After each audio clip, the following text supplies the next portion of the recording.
শিশু নবী কেঁদে বলে ও জননী মা একটু আমায় বলো না আব্বাই আমার কেন আসে না আব্বাই আমার কেন আসে না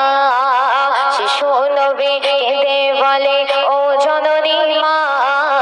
একটু আমায় বলো না আব্বাই আমার কেন আসে না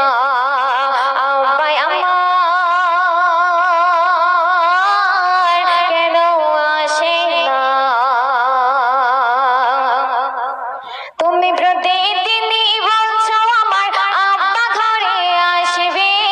আমায় কোলে নেবে চুমা দেবে কত ভালোবাসবে দিনের পরে দিন চলে যায় আব্বা তো আসে না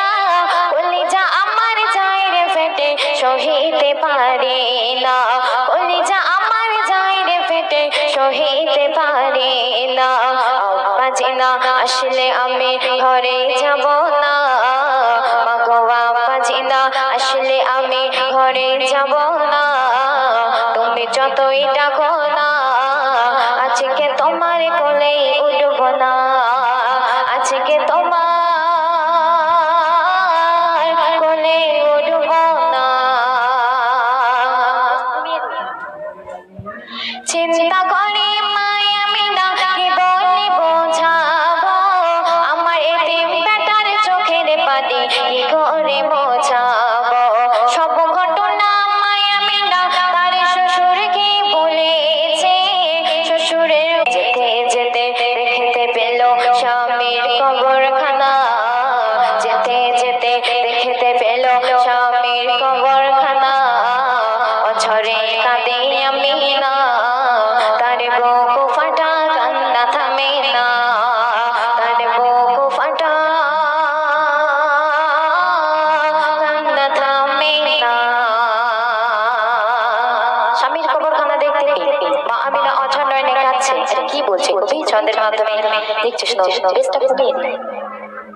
ও গো স্বামী বলো আমি সহিব কেমন করে শিশু মুহাম্মদ কাঁদে শুধু তোমার দেখার তরে এতিম বেটার কান্না আমি সহিতে পারি না তুমি দুনিয়াতে নেই এই কথাটা বলিতে পারি না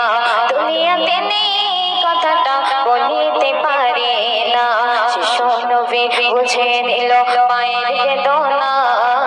শিশু নবী বুঝে নিল মায়ের বেদনা মাগো ভার বেদনা আম্মা দুনিয়াতে নেই কেন বললে না আম্মা দুনিয়াতে নেই কেন বললে না অতি মূল্যবান কথা কবি ছন্দের মাধ্যমে আর কি লিখছে শুনবেন পিতার কবরে জিয়ারত করে মায়ের হাত ধরে শিশু নবী আসছে ফিরে আবার আপন ঘরে আশার পথে মা জননী চির বিদায় নিল চিরতরে মুতলবে এতিম হয়ে গেল চিরতরে মুতলবে এতিম হয়ে গেল সঙ্গে ছিল উম্মে আইমান তার দেয় সান্ত্বনা সঙ্গে ছিল উম্মে আইমান তার দেয় সান্ত্বনা বাছা আর কাঁদিস না আজ থেকে আমি তোর জননী মা আজ থেকে আমি তোর জননী মা সর্বশেষ কথা আমার শ্রদ্ধেয় লেখিকা হাফিজা খাতুন ছন্দের মাধ্যমে আরো কি লিখছে শুনবেন বেশ কমিয়ে দিই হৃদয় চুড়ে রাখবো তোরে মায়ের মতো করে হৃদয় চুড়ে রাখবো তোরে মায়ের মতো করে তুই ডাকবি আমার মা বলে আর রাখবি আঁচল ধরে শিশু নবীকে দে বলে কেন আব্বা দেখতে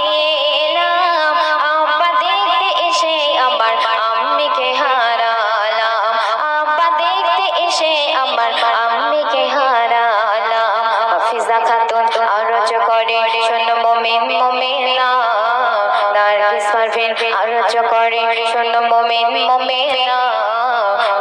নবীজিকে ভুলে যেও না,